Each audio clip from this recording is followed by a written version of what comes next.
Students, ये NCERT example 2.1 from page number 38 of the solutions है, right. तो इसकी स्टेटमेंट रीड करते हैं। Calculate the mole fraction of ethylene glycol. Ethylene glycol का आपके पास फॉर्मूला गिवन है, दैट इज C2H6O2, ठीक है। C2H6O2 जो है एक्चुअल में जो इथिलीन है, CH2 डबल बॉन्ड CH2, ठीक है, उसके साथ जब OH ग्रुप अटैच होंगे तो हमारे पास इथाइलिन ग्लाइकोल बना देंगे, राइट।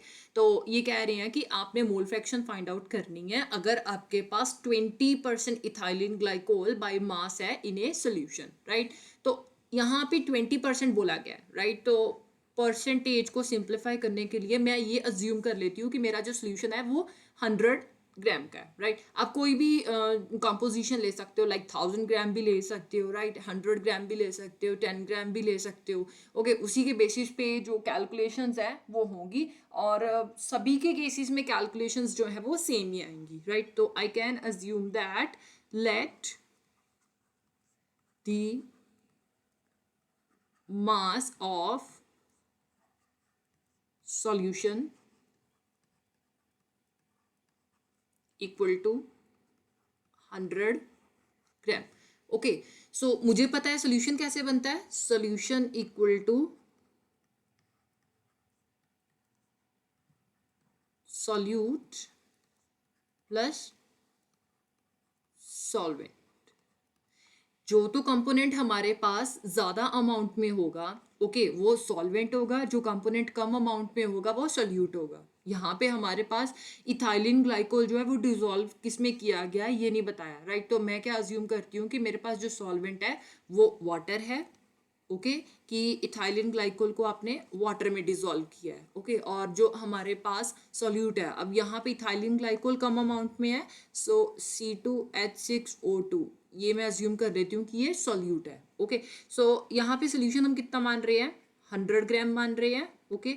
सो यहाँ पे 20% जो है इथाइलिन ग्लाइकोल गिवन है, दैट मीन्स 20%। अगर मैं 100 ग्राम का 20% देखती हूँ तो कितना आ जाएगा, आप रफ में करके देख सकते हो। 20 का परसेंटेज आपने हटा दिया, 20/100 हो गया, इंटू 100 ग्राम आ गया। सो ये 2 जीरो इसके साथ कैंसिल हो गए, दैट मीन्स कि मेरे पास जो सॉल्यूट है वो 20 ग्राम प्रेजेंट है, ओके।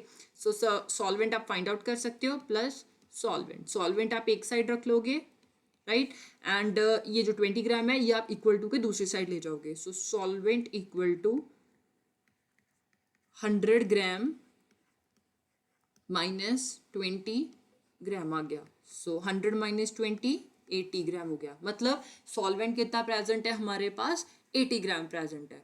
अब हमने इसमें फाइंड आउट क्या करना है, हमने मोल fraction of ethylene glycol find out करनी है, ओके। सो मोल फ्रैक्शन का फॉर्मूला क्या आता है, mole fraction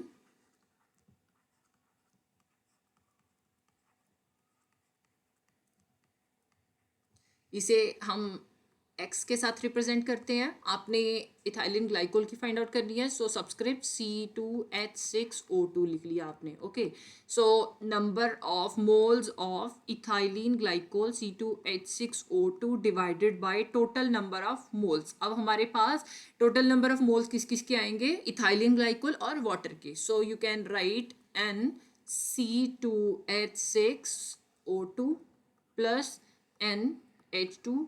total number of moles हम किस बेसिस पे निकाल रहे हैं कि हमने जो सोल्यूशन में total number of moles present है वो देखने हैं। सोल्यूशन अब किस किस का बन रहा है हमारे पास, इथाइलिन ग्लाइकोल का और वाटर का। तो definitely total number of moles भी हमारे पास इथाइलिन ग्लाइकोल और वाटर के आएंगे। अब नंबर ऑफ मोल्स हम कैसे फाइंड आउट करेंगे, पहले हम ये देखते हैं। नंबर ऑफ मोल्स हमने किस किस के फाइंड आउट करने हैं। फर्स्ट हमने इथाइलिन ग्लाइकोल के फाइंड आउट करने हैं, C2H6O2 के, ओके। इसके लिए क्या फॉर्मूला आता है, actual mass of C2H6O2 divided by molar mass of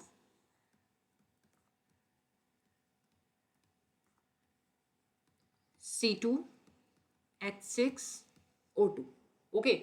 हमारा फर्स्ट टारगेट ये है। एक्चुअल मास हमारे पास गिवन है, तो एक्चुअल मास ऑफ C2H6O2 हमने कितना लिया है, 20 ग्राम लिया है। ओके, मोलर मास जो है वो हमने फाइंड आउट करना है। सो मोलर मास का फॉर्मूला क्या आ जाएगा हमारे पास, molar mass of C2H6O2।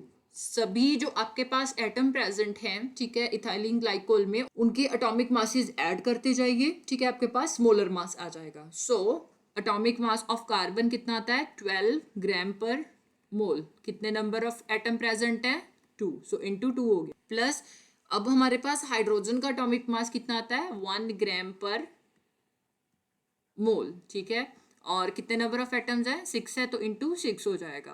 Plus oxygen का atomic mass 16 gram per mole, number of atoms 2 हैं, तो इंटू 2 हो जाएगा। ओके, अब आप इनको जो है सिंपली ऐड कर दो। सो 12 इंटू 2 24 हो गया, ठीक है, यूनिट्स में कॉमन निकाल लेती हूँ, 1 इंटू 6 6 हो गया, 16 इंटू 2 हमारे पास 32 आ गया। ओके, यूनिट्स हमने कॉमन निकाल ली है, सो ग्राम पर मोल हो गए। 24 प्लस 6 प्लस 32 कितना आ गया, 62 ग्राम पर मोल। मोलर मास निकाल लिया है। अब आप number of moles find out कर सकते हो। सो सिंपली वैल्यू पुट कर दो। So number of moles of ethylene glycol equal to actual mass 20 gram आ गया। Okay, divided by molar mass of ethylene glycol 62 gram per मोल।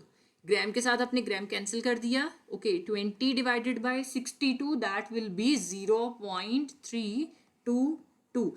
अब यहाँ पे डिनोमिनेटर में ये मोल इनवर्स है, न्यूमरेटर में जाके ये मोल हो जाएगा। सो मोल आपके यूनिट आ गए, ठीक है। फर्स्ट टारगेट कंप्लीट हो गया। अब सेकंड टारगेट है, हमने number of moles of water find out करने हैं। NH2O equal to actual mass of water, ठीक है, divided by molar mass of water.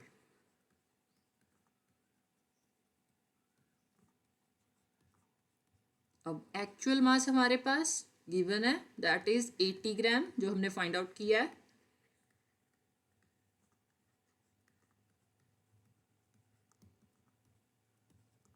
और मोलर मास हम फाइंड आउट कर सकते हैं। So molar mass of water equal to, अब सभी के एटॉमिक मासेस ऐड कीजिए और आपके पास मोलर मास आ जाएगा। सो हाइड्रोजन का एटॉमिक मास 1 ग्राम पर मोल आता है, ठीक है, कितने नंबर ऑफ एटम्स है, 2, तो इंटू 2 हो जाएगा। प्लस ऑक्सीजन का 16 ग्राम पर मोल। यूनिट्स कॉमन निकाल लिए। सो 1 इंटू 2 2 हो गया, प्लस 16 ग्राम पर मोल। 2 प्लस 16 18 आ जाएगा। सो 18 ग्राम per mole.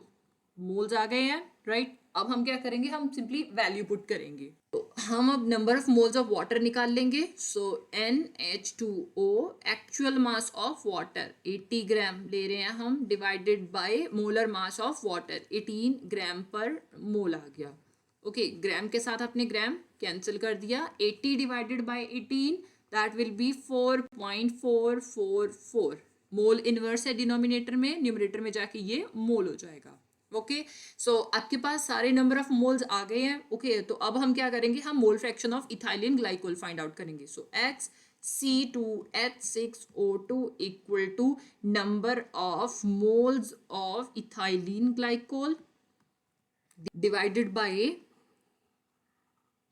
Total number of moles of solution. तो सोल्यूशन किसका बन रहा है हमारे पास, NC2H6O2 प्लस NH2O, मतलब इथाइलिन ग्लाइकोल और वाटर, इनका सोल्यूशन बन रहा है, तो इन्हीं के नंबर ऑफ मोल्स आएंगे, right. So number of moles of ethylene glycol कितने आए हैं, 0.322 मोल, राइट, डिवाइडेड बाय, अब number of moles of ethylene glycol 0.322 मोल है, राइट, और वाटर के 4.444 मोल।